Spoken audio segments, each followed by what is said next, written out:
Dans cette vidéo, j'analyse un communiqué publié par 3 sociétés savantes européennes de chronobiologie, la déclaration revendiquée par l'EBRS au sujet de l'heure d'été. Concernant le débat heure d'hiver versus heure d'été, ce texte est un des premiers que j'ai lu. Il m'a dans un premier temps convaincu que l'heure d'hiver était meilleure pour la santé que l'heure d'été. En tant que chercheur, faisant confiance à ses collègues, je me suis donc mis à militer pour l'heure d'hiver.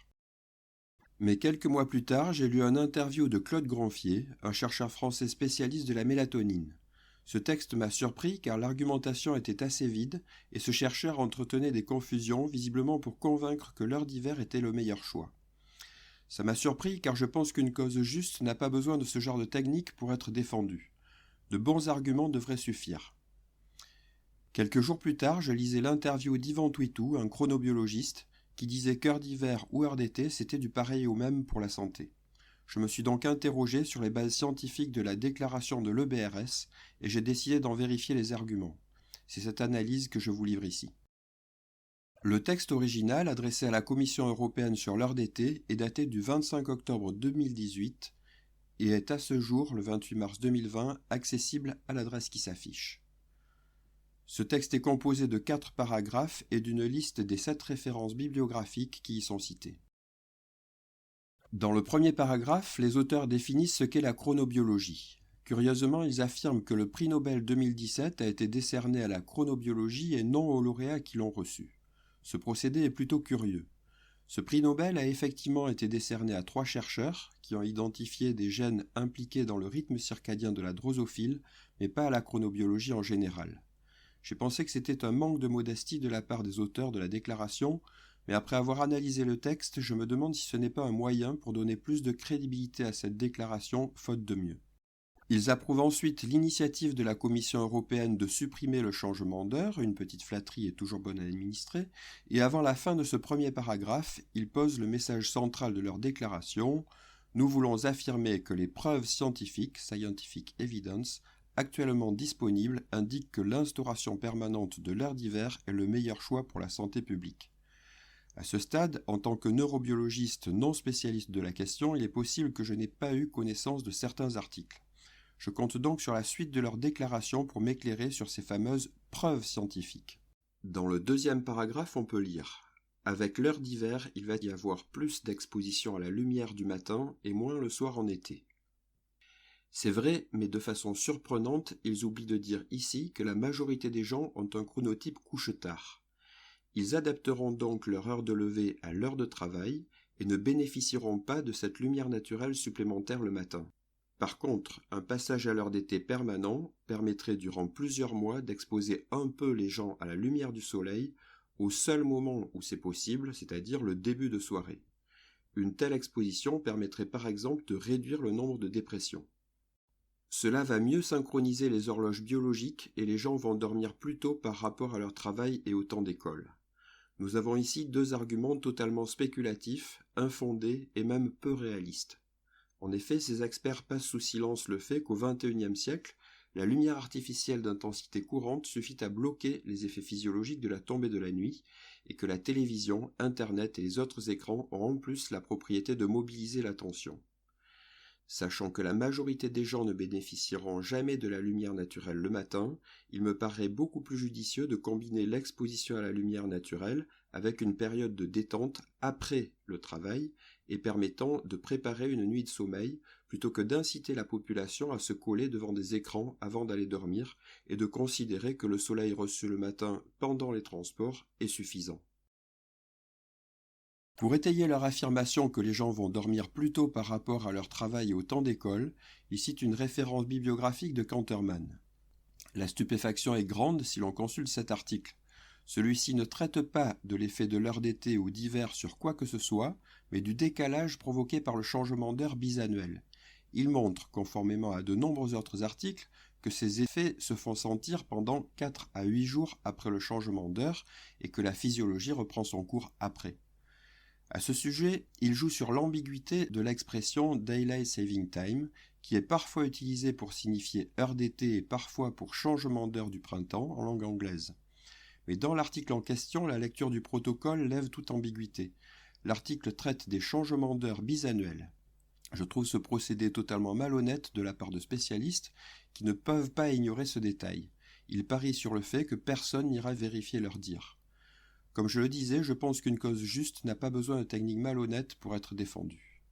Enfin, dernière affirmation de ce deuxième paragraphe, la sensation de décalage horaire chronique va être réduite en comparaison à l'heure d'été, le corps va mieux fonctionner et la performance mentale va être accrue. Tout au long de l'année, l'heure d'hiver est plus propice à la santé que l'heure d'été. Cette affirmation n'est étayée par aucune référence bibliographique, simplement parce qu'aucun résultat ne va dans ce sens.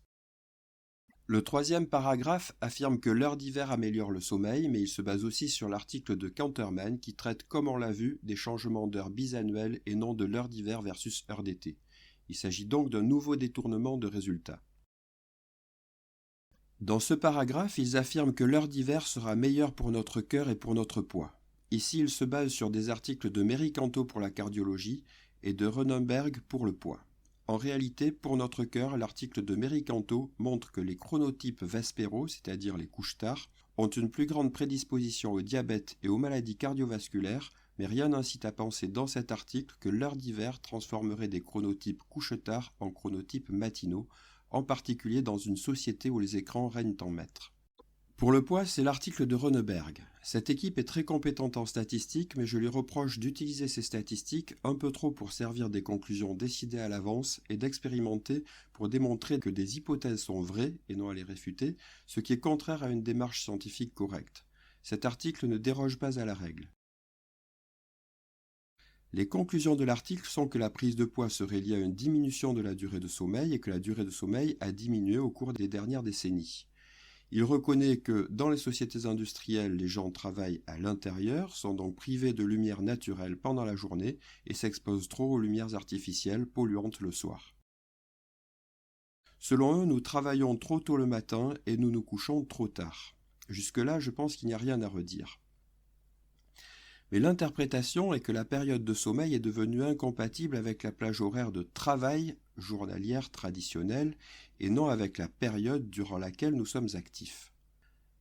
Enfin, là où la démarche de ces auteurs devient très suspecte, c'est qu'ils concluent le résumé de l'article par la proposition de réduire l'écart entre l'heure solaire et l'heure officielle.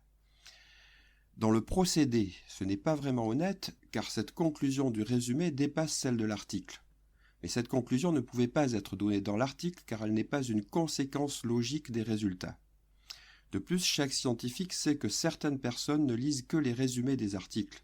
Il était donc très habile et efficace en termes d'opinion de glisser cette information non justifiée dans un résumé. Sur le plan fondamental, cette proposition est plus que contestable dans son efficacité potentielle car réduire l'écart entre l'heure solaire et l'heure officielle va effectivement faire lever les gens plus tard par rapport au soleil, mais ça ne les poussera pas à dormir plus tôt tant que les gens auront le droit d'utiliser l'électricité pour s'éclairer et les écrans pour capter leur attention. Le pire dans cette proposition, c'est que si réellement on réduit cet écart, ou que l'on retarde la journée de travail, les gens seront encore plus privés de la lumière naturelle et seront encore plus exposés aux lumières artificielles, sauf à se ranger à une conception de la vie dans laquelle l'être humain doit passer ses journées sur son lieu de travail et dormir le reste du temps. L'heure d'hiver devrait faire baisser le taux de cancer. Cette affirmation est la seule qui soit un petit peu soutenue par des données scientifiques. Il se base sur un article de Boris Hankov qui montre qu'à nos latitudes européennes, le taux de cancer est influencé surtout par la latitude d'habitation, c'est-à-dire l'axe nord-sud, entre 45 et 48% de la variabilité, et dans un ordre de grandeur très faible, entre 3 à 4% de la variabilité, par la longitude à l'intérieur d'un fuseau horaire. Il faut voir ici que 3 à 4% de la variabilité représente un nombre infime de cas.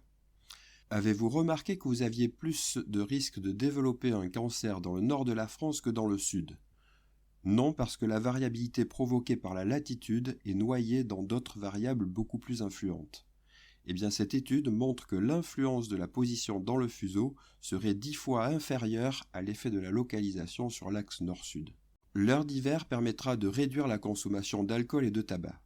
Ici, il se base sur un article de Whitman qui en réalité montre que les chronotypes couche-tard consomment plus de caféine, de soft drinks, d'alcool et de tabac. Si l'interprétation des auteurs est que l'heure d'hiver permettra de réduire la consommation d'alcool et de tabac, c'est qu'ils pensent que l'heure d'hiver fera coucher plus tôt les chronotypes couche-tard. Le décalage entre l'heure officielle et l'heure solaire influence effectivement l'horloge circadienne de l'être humain, mais ce phénomène d'amplitude très faible n'a pu être montré qu'après l'annulation mathématique de plusieurs autres facteurs et n'a fini par être statistiquement significatif que parce que la taille de l'échantillon était colossale. 21 600 individus. A l'inverse, plusieurs autres études ont montré que la lumière électrique à intensité normale seule contrecarrait largement cet effet. De mon point de vue, si vraiment il se soucie de la consommation en caféine, alcool et tabac, il serait plus honnête de proposer l'interdiction de faire la fête le week-end pour l'alcool et le tabac et d'interdire l'utilisation des ordinateurs et tablettes après le coucher du soleil pour le café. A priori, un décalage d'1 heure n'influencera rien à ces niveaux. À ma connaissance, rien dans la littérature scientifique ne va dans ce sens, et un argument supplémentaire vient des pays tropicaux où le soleil se couche à 18 heures, comme par exemple Madagascar ou les Philippines. Les rues y sont encore bondées à 3 heures du matin. Pour l'été, ce n'est pas l'heure de coucher du soleil qui semble bien déterminer l'heure tardive de coucher des gens, mais bien la température extérieure. Les auteurs appuient leur affirmation selon laquelle les gens auront une meilleure santé psychologique sur un autre article de Boris Enkoff. En réalité, cette étude effectuée en Russie n'étudie que le jet-lag social, c'est-à-dire le décalage entre l'heure du lever des gens les jours de travail et celle des jours de congé. Cet article ne tente pas de faire le lien avec la santé psychologique. La seule chose que cette étude réussit à montrer, c'est que rien ne change dans la population en général, mais qu'un effet statistiquement significatif, mais d'amplitude très faible, est observé chez les adolescents qui ont tendance à se lever 1 heure plus tard le week-end. La qualification de très faible sur le plan scientifique est confirmée par un coefficient de taille de l'effet, un coefficient état carré, dont la valeur est indiquée par les auteurs de l'article.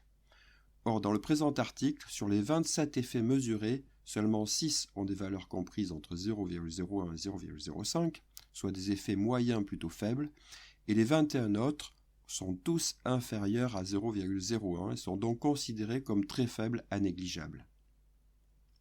Notons enfin que les valeurs les plus élevées ne sont enregistrées que dans certaines régions, les régions arctiques.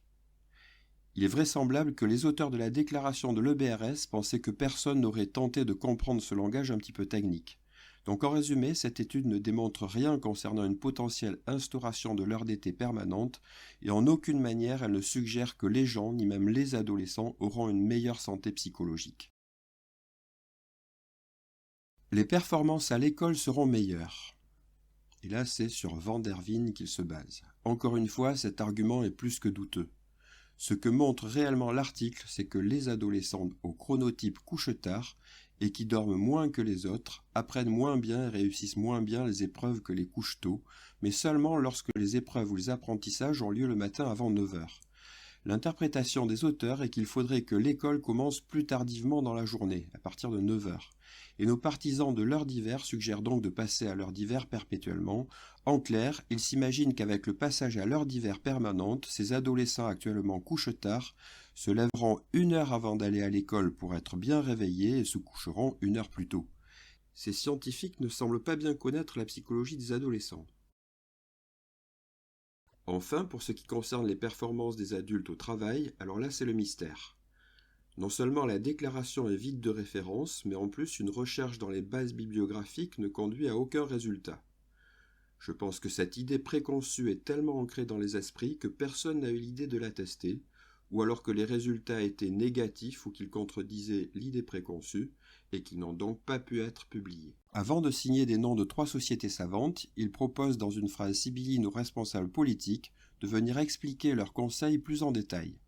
En d'autres termes, usant de leur aura de scientifiques et se présentant comme des experts en la matière, ils se proposent comme lobbyistes de l'heure d'hiver afin de faire valoir leurs préférences et de contourner tout processus démocratique. Comment expliquer une telle dérive collective ? Comment expliquer que des chercheurs s'autorisent à utiliser des arguments fallacieux et à exploiter le prétexte de la santé publique pour imposer à une majorité d'êtres humains un mode de vie non souhaité par la population ? Le risque est tout simplement de décrédibiliser la recherche scientifique. Je vous donne ici mon interprétation. Normalement, dans ce type de déclaration, les scientifiques utilisent leurs meilleurs arguments pour promouvoir leur position. Si ces arguments avaient existé, je suis certain qu'ils les auraient utilisés. En plus, je ne peux que constater qu'ils ont passé sous silence toutes les études qui contredisaient leur point de vue, or ces études existent. Sincèrement, je ne pense pas que la majorité de ces scientifiques soient conscients d'être engagés dans une démarche de charlatanisme. Je pense que quelques personnes influentes préféraient l'heure d'hiver ou avaient un intérêt à une instauration permanente de l'heure d'hiver, ou peut-être fonctionnait-elle avec la conception du XIXe siècle selon laquelle la journée doit être consacrée au travail et la nuit à dormir, ne se sentant pas concernés par l'éducation de leurs enfants et les responsabilités familiales. Ces personnes auront poussé les chercheurs à militer pour l'heure d'hiver malgré l'absence de résultats convaincants, et ces chercheurs auront été amenés à mettre leurs convictions en accord avec le militantisme qui leur était demandé. C'est ce que les psychologues appellent un processus de rationalisation, essayer de justifier rationnellement un acte peu compréhensible car en désaccord avec ses valeurs. Enfin, ils se sont lancés dans la communication de cette fausse information aux médias et créent ainsi ce que les psychologues appellent une illusion de vérité. C'est-à-dire que la répétition d'une information fausse a le pouvoir de lui donner une apparence de vérité, et c'est dans ce piège que j'étais tombé initialement. J'invite donc tous mes collègues qui militent pour l'heure d'hiver à continuer à militer pour l'heure d'hiver si vraiment c'est le mode de vie qu'ils préfèrent, mais je leur demande aussi de vérifier sincèrement les informations qu'ils divulguent afin de militer avec des arguments honnêtes. Pour ceux qui pensent que la vie sera meilleure avec l'heure d'été, je tiens à vous déculpabiliser. L'heure d'hiver n'est globalement pas meilleure que l'heure d'été pour la santé, et il semble bien que l'heure d'été soit dans une faible mesure le choix le plus responsable si l'on intègre les données concernant l'activité physique, la dépression, la consommation d'énergie, l'utilisation des écrans, etc. En conclusion, les preuves scientifiques n'existent pas, et c'est bien la position d'Ivan Twitou qui semble se vérifier. J'avais un prof de maths qui ne cessait de nous répéter « Mentir aux autres, ce n'est pas bien, mais le pire de tout, c'est de se mentir à soi-même ».